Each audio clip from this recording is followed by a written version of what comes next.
সুধী দর্শক, প্রীতি ও শুভেচ্ছা নিন। প্রামাণ্য অনুষ্ঠান জনপদ থেকে আপনাদের প্রত্যেককে স্বাগত জানাচ্ছি।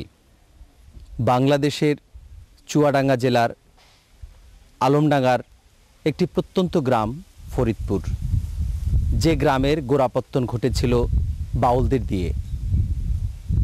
ফকির লালন শাহের দুজন যোগ্য উত্তরসূরি বেহাল শাহ এবং সুকচান শাহ, যারা এই গ্রামে এসে প্রথম বাউলিয়ানার যুগ শুরু করেছিলেন। সেই থেকে এই গ্রামের কয়েকটি পরিবার এই বাউলিয়ানার প্রতি আসক্ত হন। তারপর তারা তৈরি করেন অসংখ্য বাউল, যারা বাংলাদেশের গ্রামে গঞ্জে বিভিন্ন জায়গায় ছড়িয়ে ছিটিয়ে রয়েছেন, যাদের ধ্যান, চিন্তা, চেতনা, মনন, মানসিকতা সব কিছুর মধ্যেই তাদের নিজস্ব সম্প্রদায়ের নিজস্ব স্বকীয়তা। সেই সব বাউল এবং তাদের নিয়ে আমাদের জনপদের একটি ভিন্ন রকম পরিবেশনা, আমাদের বাউল সম্প্রদায়।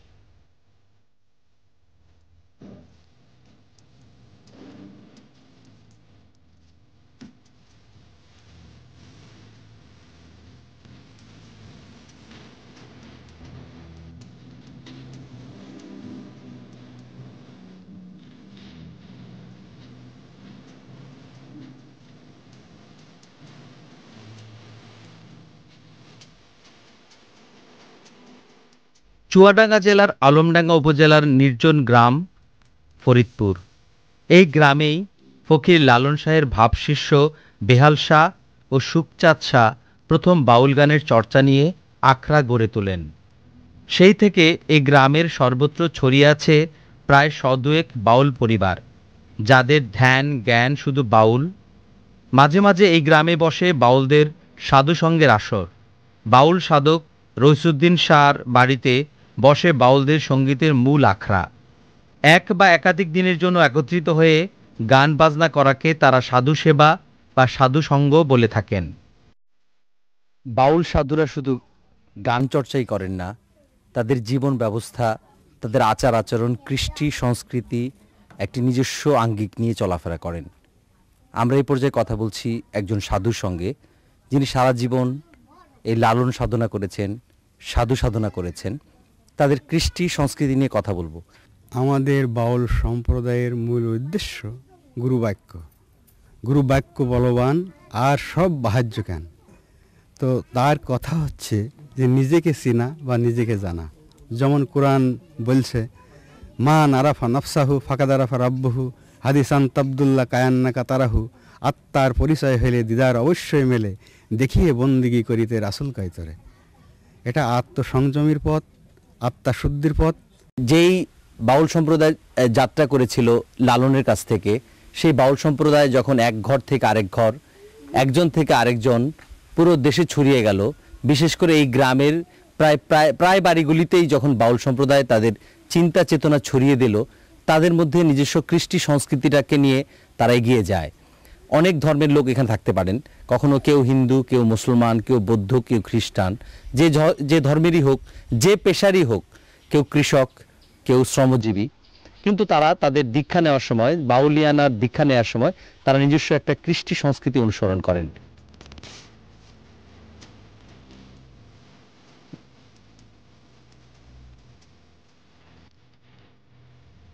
আর কি আমার সাধু দর্শন হবে, আর কি আমার সাধু দর্শন হবে।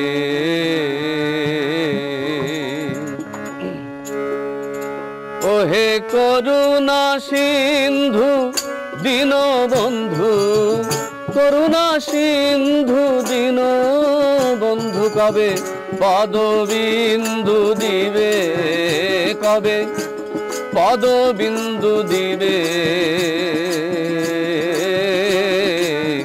আর কি আমার সাধু দর্শন হবে, আর কি আমার সাধু দর্শন হবে। আপনি আমাকে বলবেন কি যে আপনি তো বাউল সাধনা করেন, তো কিভাবে সাধনা করেন? একটা কথাই হচ্ছে যে আত্মসাধনা। এই আত্মাকে সাধ্য হলেই ওই আত্মজ্ঞান যতদিন না ফুটবে ততদিন সাধনার পথে কেউ যেতে পারে না। সত্যবাদী জিতেন্দ্রীয় হওয়ার অবোধ মন, এই কথা যখন শুনতে পেলাম কানে, তাই সত্যবাদী কী জিনিস, তাই সত্যি কথা কইতে হবে, সব সময়ের জন্য হুঁশিয়ার থাকতে হবে, সব সময়ের জন্য অন্যায় অত্যাচার মাত্রা বিরত থাকতে হবে। এই জিনিস যদি না থাকতে পারি আমার গুরু বাক্য পালন হবে না। তা সে সময় হাতে মনে হইল যে কী করলে গুরু বাক্য হয়, গুরু ধরা যায়। আচ্ছা, গুরুর কাছে যখন গেলাম, থাকো গুরু ধরলে কী করতে হবে? আচ্ছা বাবা, কিছু করতে হবে না, তুমি খালি সত্যপথে থাকো, সত্যপথে থাকো, আর তোমার নিজের আত্মাকেই শোধন করো। এই আত্মার শুদ্ধি না করা পর্যন্ত তুমি একজন সাধক হতে পারবে না। সহজ মানুষ বোঝার কথা বলেছেন লালন। তো সহজ মানুষ বলতে একজন নিষ্কাম, নির্বিকার, একজন কামেল, একজন মানুষ, পীর বা গুরু, সে হচ্ছে একজন সহজ মানুষ, যার ভিতরে কোনো লোভ লালসা নেই। যখন একজন এই বাউল ধর্মে দীক্ষিত হয়, তখন গুরু তাকে শিক্ষা দেয় সত্যবাদী, জিতেন্দ্রীয় হওয়ারই আমার মন। সত্যবাদী এবং জিতেন্দ্রীয় হতে হবে। তার ভিতরে কোনো লোভ লালসা, কোনো কাম প্রবৃত্তি এগুলো থাকবে না। লালন সাহেবজি বলেছেন, পরের দ্রব্য পরের নারী হরণ করো না, পারে যেতে পারবে না, যতবার করিবে হরণ ততবার হবে জন্ম। মুক্তামণি রেখেছে ধনী, মুক্তামণি রেখেছে ধনী, বোঝাই করে সে দোকানে, আজি খুলিবে কেন সে ধন মালের কাহগিবিনে, আজি খুলিবে কেন সে ধন মালের কাহগিবিনে।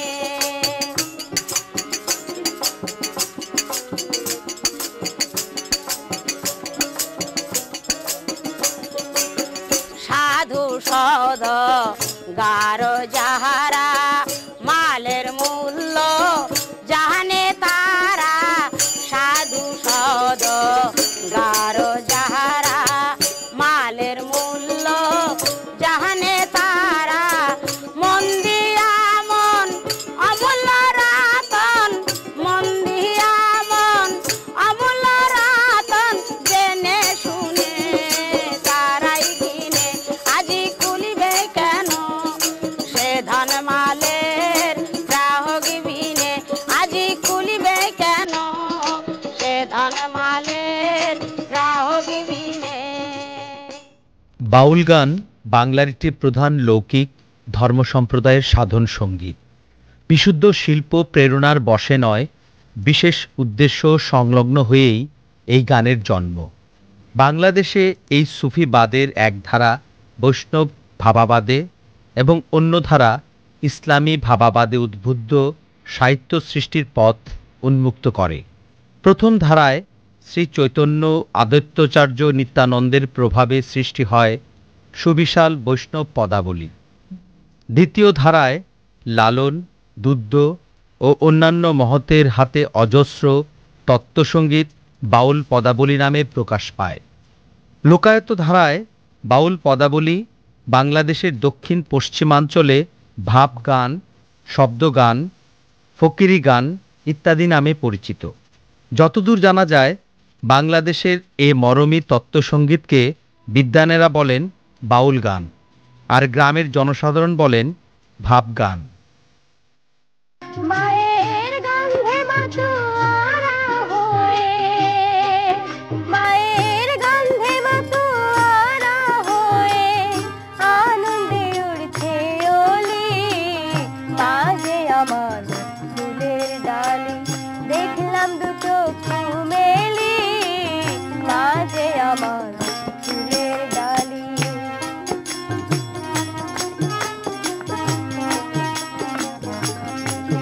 তুলিয়ে নানা জাতি ফুল, মালতী আর বেলি বকুল, তুলিয়ে নানা জাতি ফুল, মালতী আর বেলি বকুল, মন আনন্দে হয়ে আকুল, মন আনন্দে হয়ে আকুল, মায়ের পদে দেয় অঞ্জলি, মাঝে আমার ফুলের ডালি, দেখলাম দু চক্ষু মেলি, মাঝে আমার ফুলের ডালি। বাউলদের নিয়ে রয়েছে নানা উপাখ্যান। লালন শাহের সরাসরি ববশিষ্য বেহাল শাহ এবং তাদেরও শিষ্য রণগাজী বিশ্বাস, আমরা যে জায়গাটায় দাঁড়িয়ে আছি এই জায়গাটার পেছনে, ঠিক আমার পেছনে একটি স্মৃতিফলক রয়েছে। জানা যায় একবার এখানে হচ্ছিল সাধু সঙ্গ।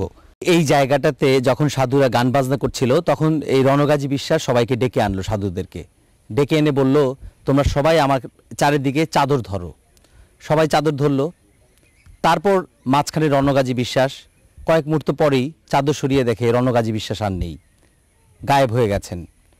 তখন তার ভক্তরা আর অন্যান্য সাধুরা অনেক খোঁজাখুঁজি করেও তাকে আর খুঁজে পেলেন না।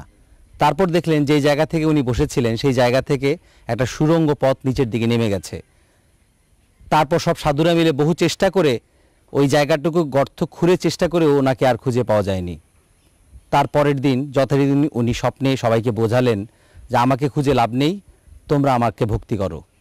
সেই থেকে এই জায়গাটাকে পবিত্র জায়গা মনে করে বাউলরা এখানে প্রতি বছর নানা রকমের আচার অনুষ্ঠান করে থাকে। আমরা এই পর্যায়ে কথা বলছি সেই রণগাজী বিশ্বাসেরই বংশম পরম্পরায় একজন সাধুর সঙ্গে। ওনার বংশ যারা বেঁচে আছেন তারা কি এখনো এই বাউল সাধনা, বাউলত্ব কি চর্চা করেন? হ্যাঁ, তারা বাউল চর্চা করছে, এখন আমরা সেটা করছি। আমরা তার স্মৃতি মানিয়ে আসছি, তার কর্মবিধি করি। অনেকে গ্রামবাসী অনেকে তারা আছে, তারা এখানে আসে, বংশওয়ালা তারা এখানে আসে, তারা ভক্তি তারাও করে। সুফি, বৈষ্ণব, সহজিয়া, বাউল প্রভৃতি সব মরমী সাধকই অতীন্দ্রিয় অভিজ্ঞতা লাভের ভিত্তি হিসেবে দেহতত্ত্ব সাধনাকে মূল অবলম্বন বলে ধরে নিয়েছেন। এরই দার্শনিক নাম যোগ। মুসলিম বিজয়ের পর ভারতীয় সুফি মতের অন্যতম ভিত্তি হয়ে ওঠে এই যোগ। বৌদ্ধ সিদ্ধা, সহজিয়া, বৈষ্ণব সহজিয়া, মুসলিম সুফি ও বাউলদের মধ্যে আজও তা বিরল নয়। দেহ খাঁচায় অচিন পাখির আসা যাওয়ার সন্ধান আর আরশিনগরের পড়শির খবর করাই আউল বাউলের সাধনার কাজ। বাউলের গান তাই দেহ জরিপের গান, মানব জমিন আবাদের গান, গভীর নির্জন পথে মনের মানুষকে খুঁজে ফেরার গান। বৌদ্ধ সহজিয়া মত, ইসলামী সুফিবাদ ও বৈষ্ণব সহজিয়া তত্ত্বের সংমিশ্রণ ও সমন্বয়ে গড়ে ওঠে বাউল ধর্ম। এই মিশ্র লৌকিক সাধনার যোগ, তন্ত্র, মৈথুন ও সহজ সাধনার ধারা এসে মিলেছে। লালন শাহের সাধনা ও সঙ্গীতের ভেতর দিয়ে বাউল মতবাদকে বিকাশের সর্বোচ্চ পর্যায়ে নিয়ে যান। লালন তার অতুলনীয় সঙ্গীত প্রতিভা ও তত্ত্বজ্ঞানের সমন্বয়ে বাউল গানের একটি স্বতন্ত্র ঘরানা নির্মাণ করেন। বাউলের তত্ত্ব, দর্শন ও সাধনার ব্যাখ্যা বিশ্লেষণ ও উপলব্ধিতে লালনের গান প্রধান অবলম্বন হিসেবে বিবেচিত। লালন ছিলেন বাউল সাধনার শ্রেষ্ঠ ভাষ্যকার। আমি অনেক ছেলেবেলা থেকেই এই অঞ্চলের বাউলদের জীবন, তাদের সঙ্গীত সাধনা, তাদের কর্ম, এই সমস্ত ব্যাপারগুলো গভীরভাবে লক্ষ্য করেছি। আমার যেটা মনে হয়েছে যে এই অঞ্চলের বাউল শুধু নয়, সারা বাংলাদেশের বাউলই বাংলার এদের যে জীবন চর্চা, এদের যে লাইফস্টাইল, সেটা আসলে সমাজের জন্যে, রাষ্ট্রের জন্যে এবং আমাদের নাগরিক জীবন বোধের জন্যে খুব ক্ষতিকর কিছু নয়, বরং উপকারী।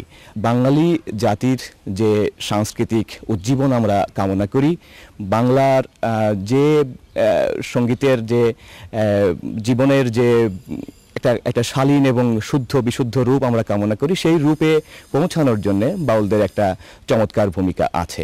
বাউল গান হচ্ছে একটা আসরে, তো সেখানে সে আসরে উনি গান শুনতে যে সেই আসরে গান গেয়েছিলেন অমূল্য শাহ, বেহাল শাহ, সুকসান শাহ।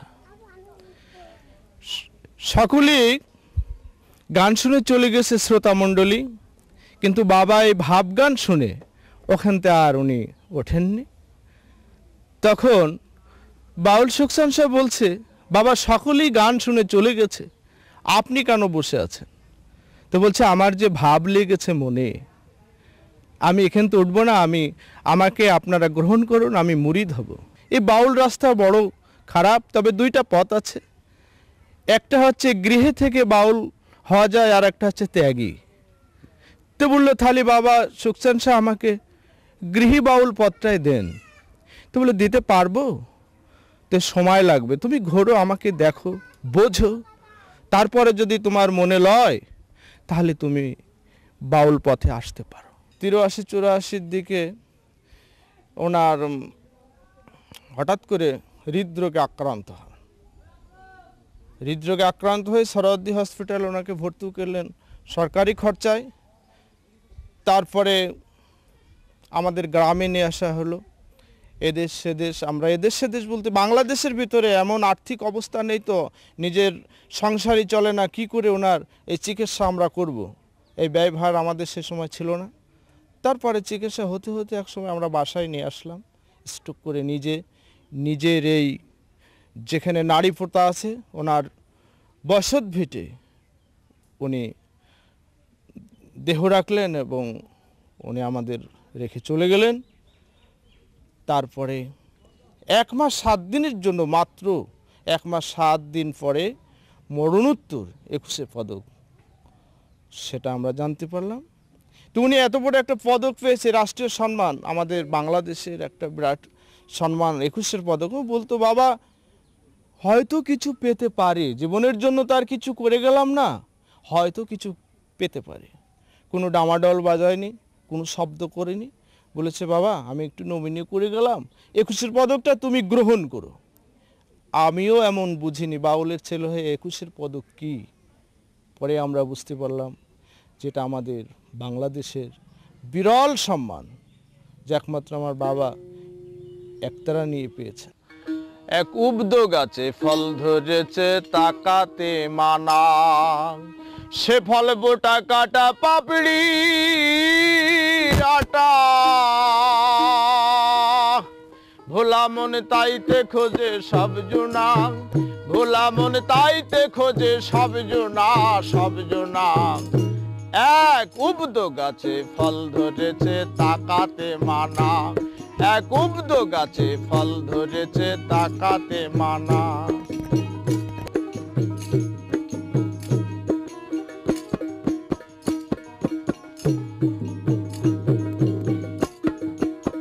ফুলে হয় ফলেরই গঠন, ও তা জানে সাধক জন।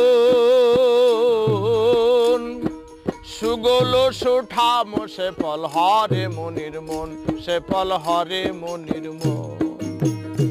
জীবে এক নজরে দেখলে পরে ভোলা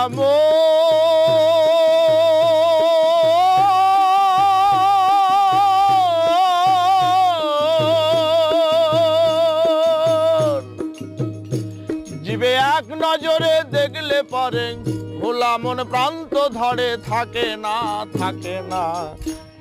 এক উবদ গাছে ফল ধরেছে তাকাতে মানা, এক উবদ গাছে ফল ধরেছে তাকাতে মানা। আমরা এসেছি বাউল সম্রাট লালন শাহের মাজারে। লালন শাহ ছিলেন বাউলদের গুরু। জাত ধর্ম বর্ণ নির্বিশেষে হিন্দু মুসলমান বৌদ্ধ খ্রিস্টান প্রতিটি জাতির কাছে, প্রতিটি ধর্মের কাছে লালন ছিলেন আরাধ্যর ধন। গানকে তার জীবনের সঙ্গে, ধর্মের সঙ্গে, হৃদয়ের সঙ্গে, মননের সঙ্গে যেভাবে তিনি মিলিয়েছিলেন, গানের জন্য মানুষ তার নিজের সত্যিকার জীবনে ফিরে গেছেন সেই লালন শাহ, যিনি শুধু গান রচনা করেননি, তিনি দীক্ষা দিয়েছেন অসংখ্য সাধুকে। তার নিজের সঙ্গীতে, নিজের চেতনায়, তার নিজের জীবন দর্শনে লালন শাহ ছিলেন মানুষের মনের কথা বলতেন। লালন শাহর মুরিদ হয়ে যারা দেশে বিদেশে বাউল গানকে ছড়িয়ে দিয়েছেন, বাউলের জন্য নিজের জীবন দিয়েছেন এবং এখনও দেশে বিদেশে বাউল গানকে জনপ্রিয় করেছেন, সেই লালন শাহ। লালন শাহ আমাদের হৃদয়ের দন, আমাদের ঐতিহ্য, আমাদের সংস্কৃতি, আমাদের চেতনার সঙ্গে জড়িয়ে আছেন বাউল গান। সেই বাউল গানের জনকই হচ্ছেন ফকির লালন শাহ। ওদের বিভিন্ন অনুষ্ঠানে আমি অংশগ্রহণও করেছি, উপভোগও করেছি এবং সেখানে দেখেছি যে আমাদের শৈশবের যে প্রশ্ন, সেই প্রশ্নের সমাধান এলাম আমি কোথা থেকে, এই সমাধান নিয়েই তারা আছেন। এখানে যুক্তিতর্কের কোনো প্রশ্ন নেই। সঙ্গীতের মাধ্যমে স্রষ্টার কাছে তার আবেদন অথবা স্রষ্টা অভিমুখে তার অভিসার, এইটাই তাদের জীবনের মূল সম্পদ। এবং সঙ্গীতটা তাদের সাধনার থেকে পৃথক কোনো বস্তু নয়, বরং সঙ্গীতটাই সাধনার মূল বলে আমার কাছে মনে হয়েছে। এবং তাদের সঙ্গীতের ভিতরেই আমি লক্ষ্য করেছি যেটা তাদের সাধনা বলুন, তাদের জীবন উপলব্ধি বলুন, জীবনের সমস্ত পর্যায়ে তারা সঙ্গীতের মাধ্যমেই পেয়েছে, পাওয়ার চেষ্টা করছে এবং তাদের উদগ্র আকাঙ্ক্ষাও ওই সঙ্গীতের মাধ্যমেই নিজেকে ফুটিয়ে তোলা, প্রস্ফুটিত করা। বাউলরা তো ইহলৌকিক জীবনের উপর নির্ভরশীল না, তারা তো ভিন্ন জগতের মানুষ, যেখানে ইহলৌকিক প্রাপ্তি অপ্রাপ্তির কোনো প্রভাবই পড়ে না। ফলে তাদের যে জগৎ সেখানে ওরা প্রবেশ করে না, আর এরাও ওই জগতে প্রবেশ করতে শঙ্কিত নয়, নিজেকে যেন অপ্রস্তুত এবং বিব্রত বোধ করে। ফলে দুটি আলাদা। ওরা যে জগতের জন্য আছে সেই জগতের সঙ্গে এদের কোনো যোগাযোগ নেই, আর এরা যে জগতের জন্য ব্যস্ত সেই জগৎটাকে ওরা এড়িয়ে চলে। ইহলৌকিক জগতের প্রাপ্তি অপ্রাপ্তি কোনো বাউলকে প্রভাবিত করতে পারে না। যদি প্রভাবিত করে তো সে বাউল আর বাউল থাকবে না। পুঁজিবাদী সমাজ যেটার উপরে দাঁড়িয়ে আছে সেখানে অর্থটা হচ্ছে মূল চালিকা শক্তি। আপনার আর্থিক ক্ষমতা যদি না থাকে এ সংসারে টিকে থাকা এখন আর সম্ভব নয়। এখন যারা আছে তারা ওই আদর্শকে কোনো রকমের বুকে আঁকড়িয়ে ধরে টিকে থাকার চেষ্টা করছে, কিন্তু পুঁজিবাদী সমাজে এটা কতদিন টিকবে সেটা আমার সন্দেহ আছে। বাউল গুরুবাদী লৌকিক ধর্ম, মানবগুরুই বাউলের সাধন ভজনের লক্ষ্য উপলক্ষ্য এবং পথ ও পাথেয়। অনিবার্যভাবেই তাই গুরু প্রসঙ্গ এসে যায় বাউল গানে। সাধনার কারণের পরিচয় বাউলের গানের ভেতর দিয়েই প্রচ্ছন্ন থাকে। সুধী দর্শক, বাউল সম্প্রদায় জাতি ধর্ম বর্ণ নির্বিশেষে সবার ঊর্ধ্বে তাদের সঙ্গীত, তাদের আধ্যাত্মিকতাকেই বেশি মূল্য দেয়। সঙ্গীতের মধ্যেই খুঁজে বেড়ায় তাদের শান্তি।